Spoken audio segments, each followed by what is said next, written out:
En esta cápsula que vamos a desarrollar a continuación, cápsulas en patología VIH que se desarrollan en la unidad VIH del Clínic de Barcelona, va a ser una cápsula que no os voy a dar mucha información, solo os digo que la doctora Maite Martín, el doctor Alexi Inciarte y la doctora Montse Laguno nos van a tratar un tema muy importante que cada vez tiene más trascendencia en el bienestar de nuestros pacientes. Solo os diré que os hablarán de PROMS, ¿de acuerdo? Con lo cual, Maite, Alexi y Montse, cuando queráis.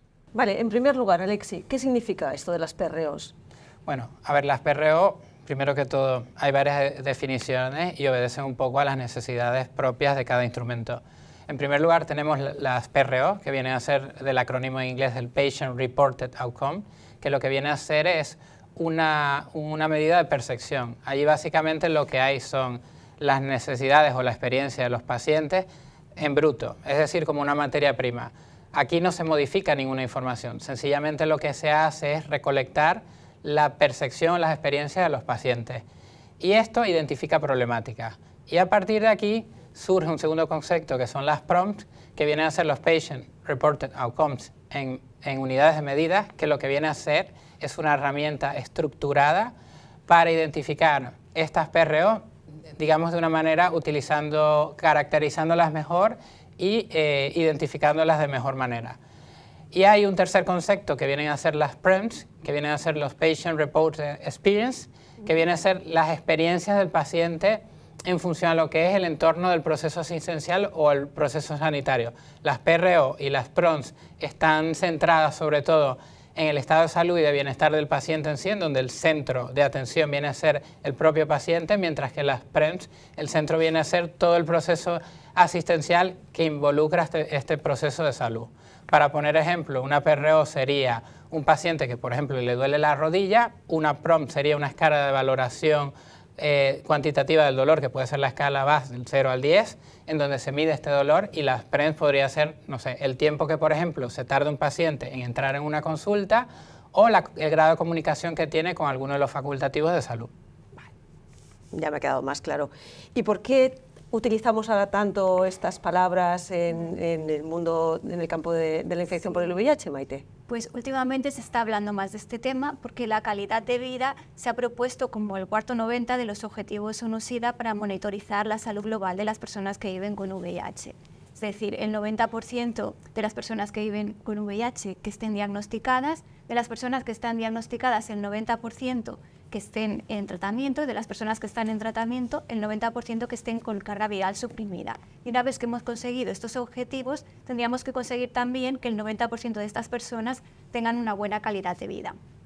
La calidad de vida la podemos definir como la percepción que tienen las personas de los efectos de la enfermedad o del tratamiento a nivel de su bienestar físico, emocional y social. Intervienen factores tanto relacionados con la persona, como puede ser el sexo, la edad, la situación social, la situación familiar, como factores relacionados con la enfermedad o con el tratamiento, como por ejemplo la duración de la enfermedad o los síntomas que puede tener por la enfermedad o debidos a la medicación que tiene que tomar. Entonces, el cuarto 90 hace mucho hincapié en que debemos abordar la salud de estas personas de una forma integral, más allá de lo que es la supresión viral, y abordando también los temas relacionados a nivel emocional y a nivel social que pueden hacer que después no consigamos los resultados en salud esperados. Y para esto es imprescindible la atención centrada en la persona. Muy bien. Y Montse, ¿por qué crees que es importante medirlo? Mira, es muy importante porque en los últimos 30 años ha avanzado muchísimo en el tratamiento antirretroviral y los pacientes o las personas que viven con el VIH ahora tienen una esperanza de vida muy similar a la de la población general en nuestro medio.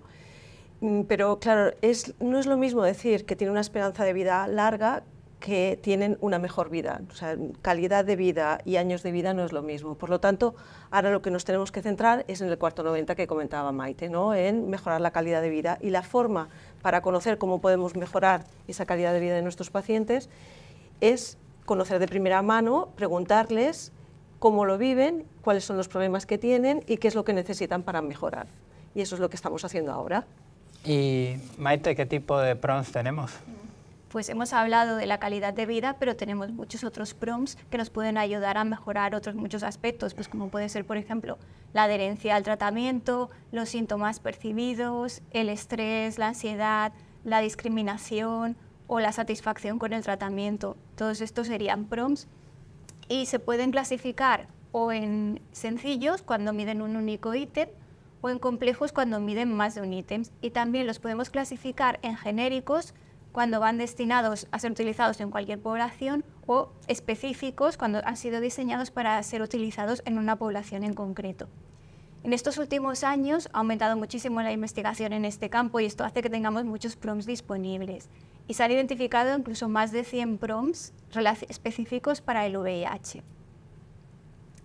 Y el problema que tenemos es que no tenemos un gold estándar ni tampoco tenemos un listado consensuado de los prompts que se deben utilizar. Y aunque no podemos tener un listado exhaustivo de todos los prompts que están disponibles, en la tabla que va a aparecer a continuación en la imagen podéis ver los prompts que se utilizan con más frecuencia en la población VIH, tanto genéricos como específicos, y que han sido correctamente diseñados y validados. Y Alexi, ¿por qué no nos pones algunos ejemplos de alguna prompt que se utilice con más frecuencia? Bueno, básicamente las prompts han surgido en el seno del VIH, probablemente en contexto de los ensayos clínicos, ¿no? Montse comentaba, como muy bien decía, que pues ha habido una escala de calidad de vida, escala de síntomas, también de satisfacción al tratamiento. Actualmente las necesidades de los pacientes VIH están cambiando y a pesar de que el proceso de enfermedad sigue siendo algo palpable en cada uno de los pacientes, hay algunos aspectos de más índole psicosocial que influyen en esto. Por ejemplo, tenemos un ejemplo que sería, por ejemplo, la nueva medicación long acting, que es un tratamiento que es bastante novedoso, en donde se mide sobre todo el grado de satisfacción que hay al fármaco, más dirigido un poco a la sensación de bienestar y comodidad que le puede llegar a producir al paciente. Entonces, ese sería un ejemplo actual de lo que sería un poco esto. Y, Monse, ¿qué debemos tener en cuenta para seleccionar el prompt más adecuado?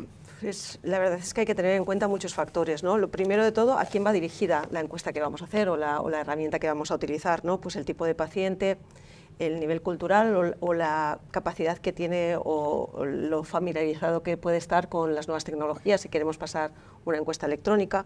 Debemos también conocer a qué entorno, en dónde lo vamos a pasar, pues conocer si es un espacio privado donde pueda haber silencio, donde pueda contestar tranquilamente. Después, ¿qué recursos disponemos, ¿no? Pues si tenemos la posibilidad de tener tablets y que nos lo puedan contestar en un formato electrónico, mucho mejor. Pero a veces esto es difícil, ¿no? Según en qué lugar. Y también el cuestionario que vamos a pasar también depende, pues esto si lo queremos hacer en formato papel o en formato electrónico, pero también si queremos que lo haga el paciente solo, autoadministrado, o bien que sea un entrevistador quien lo haga. Todos estos son factores que debemos tener muy claros antes de decidir qué prompt vamos a utilizar. Y después la otra pregunta muy importante es saber qué es lo que queremos contestar, porque cuando vamos a pasar una prompt tenemos que tener muy claro qué información debemos obtener. Pues, por ejemplo, en la adherencia, que sería pues esto, cómo el paciente toma la medicación, podemos pasar una prompt que sea muy sencilla, de un solo ítem, saber qué tanto por ciento de los pacientes a los que se les ha dado ese tratamiento lo toman. Y eso nos puede ser muy útil pues para saber lo fácil que puede ser o lo bien tolerado en general, porque si los pacientes lo toman con mucha frecuencia y no lo dejan, pues eso quiere decir que es un fármaco sencillo de tomar. Pero por otro lado podemos preguntar o nos interesa saber todo lo que está relacionado con la adherencia, ¿no? El por qué no lo están tomando, no solo el tanto por ciento de pacientes que lo toman, sino aquellos que no lo toman, por qué no lo toman. Entonces también a la hora de decidir qué herramienta vamos a pasar, tenemos que tener muy en cuenta cuál es la respuesta que queremos obtener, o sea, o con qué fin estamos pasando esa encuesta. Maite, y una pregunta, ¿qué método podríamos utilizar entonces para recoger esto? ¿Esto cómo se hace? Sí, pues tenemos 3 maneras de poder realizar los prompts. La primera sería realizar una entrevista, un cuestionario a través de una entrevista. La siguiente sería realizar un cuestionario en papel que cumplimenta al propio paciente y la última sería realizar un cuestionario electrónico que también cumplimenta al propio paciente pues a través de un ordenador, una tablet o un smartphone. Los cuestionarios a través de una entrevista son útiles en la práctica clínica habitual cuando son cuestionarios cortos. El problema es que cuando son cuestionarios muy largos o que incluyen un tamaño muy grande de muestra, necesitamos mucho tiempo de recursos de entrevistador. Y además están sujetos al sesgo de deshabilidad social, que consiste en que todos tenemos tendencia a contestar lo que consideramos que es más apropiado. Sobre todo cuando se trata de preguntas un poco más controvertidas, como pueden ser el comportamiento sexual o la utilización de drogas. Un ejemplo es un estudio que se realizó en personas que estaban coinfectadas con el VIH y con el virus de la hepatitis C, y que tanto el hepatólogo como el médico especialista en infecciones les hacía una encuesta para conocer el consumo de alcohol. Y lo que detectaron es que el consumo de alcohol era menor cuando las encuestas las realizaba el hepatólogo, porque era el médico que más había insistido en que tenían que abandonar el consumo de alcohol. Por otro lado, los cuestionarios en papel tienen la ventaja de que no se requiere tiempo de entrevistador y son rápidos y sencillos de administrar. El problema es que si también incluimos un elevado número de pacientes, al final necesitaremos también bastante tiempo de introducción de datos y de análisis de los resultados, por lo que el método ideal sería los cuestionarios electrónicos. Que los cuestionarios electrónicos no tenemos tiempo de entrevistador y también evitamos los errores que pueden surgir a la hora de la entrada de datos. Lo ideal sería que estos cuestionarios estuvieran integrados en la historia clínica, de manera que, igual que se prescribe la medicación, se pudiera también prescribir un PRO. Sí, ¿y cómo podemos disminuir los sesgos, ¿no? Esto que comenta Maite, que pueden aparecer. Bueno, primero lo que tendríamos que hacer un poco es definir lo que es un sesgo, ¿no? Que un sesgo lo que viene a ser es un resultado falso o irreal, porque probablemente la herramienta, digamos, que se utiliza para esto es inadecuada, y es una tendencia al error. Entonces, aparte de eso hay que identificarlo. Para poder identificar los sesgos tenemos que saber al contexto en donde se utilizan estas herramientas. No es lo mismo, por ejemplo, evaluar una escala de calidad de salud en pacientes, por ejemplo, VIH que tengan un estatus socioeconómico alto, en donde se utilice la encuesta en un área geográfica que corresponda a esto, en donde probablemente la valoración va a ser más favorable a que se incluye toda la totalidad de la población, ¿no? Otro ejemplo sería también el hecho de utilizar escalas que no sean representativas de la población VIH y que obedezcan a características o problemáticas que no representan a la población VIH, que esto también puede pasar con temas relacionados con el actisma, o en el caso del riesgo cardiovascular tenemos, por ejemplo, el caso de la escala de Framingham, que es una escala de población general, en donde las características o los resultados que se recogen no son extrapolables tampoco en la población VIH. Otro ejemplo sería, por ejemplo, la técnica que utiliza el entrevistador, ¿no? Si tenemos distintos tipos de entrevistadores, puedes tener unos que sean más joviales y otros menos joviales, y esto haga que de alguna manera el paciente se sienta más coaccionado a dar resultados en estas encuestas que no son representativos de la realidad, como puede ser, por ejemplo, la querencia al tratamiento si quien entrevista es menos jovial. Y también existe un poco el tema de lo que es la confidencialidad. Si los pacientes sienten que de alguna manera su confidencialidad está vulnerada, pueden tener tendencia también a no expresar aquella información que podría ser más sensible, como es seguir el tratamiento o aspectos más relacionados con su sexualidad. Yo creo que el paso clave es contextualizar, identificar los potenciales sesgos y a partir de ahí tomar las medidas correspondientes. Y ya para finalizar, Montse, ¿nos podrías hacer un resumen de los retos y perspectivas de futuro?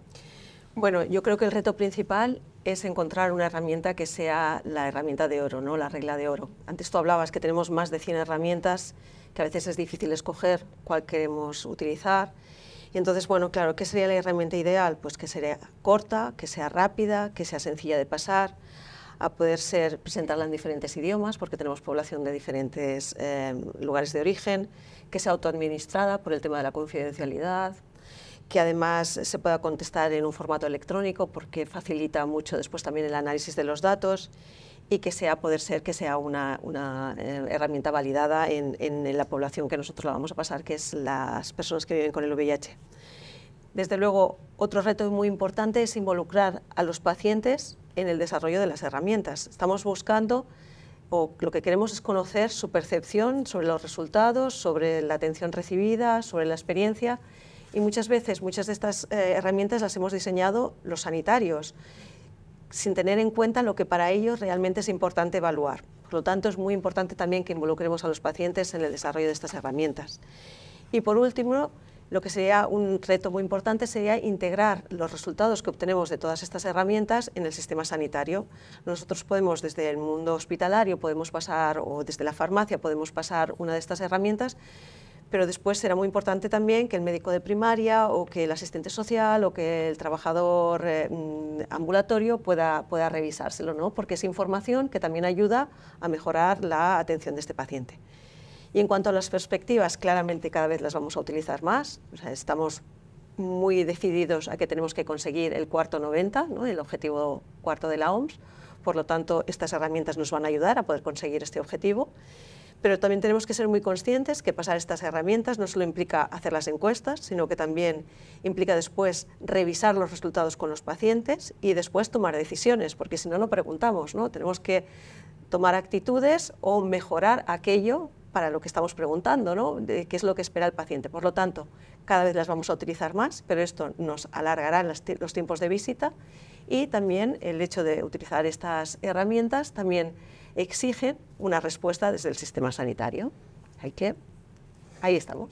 Muy bien, la verdad es que enhorabuena por el desarrollo de esta cápsula. Como decíais en la cápsula en sí, hace 30 años esto no hubiera tenido sentido. La evolución del tratamiento antirretroviral, fascinante. Hace 30 años bueno, no sé si estabais todos hace 30 años trabajando como médicos o como farmacéuticos, nuestro gran problema era la supervivencia, y ahora no es esa. También trabajamos para ello, pero la calidad de vida de nuestros pacientes es fundamental. Estas herramientas que cada vez son más conocidas, PRO, PROMS, PREMS, la habéis definido muy bien y creo que han dado mucha luz a un tema que es de rabiosa actualidad. Gracias a la doctora Laguno, al doctor Inciarte, médicos clínicos de la unidad VIH, y a la doctora Martín, farmacéutico y nuestra farmacéutico de referencia en la unidad VIH. Muchas gracias a los tres.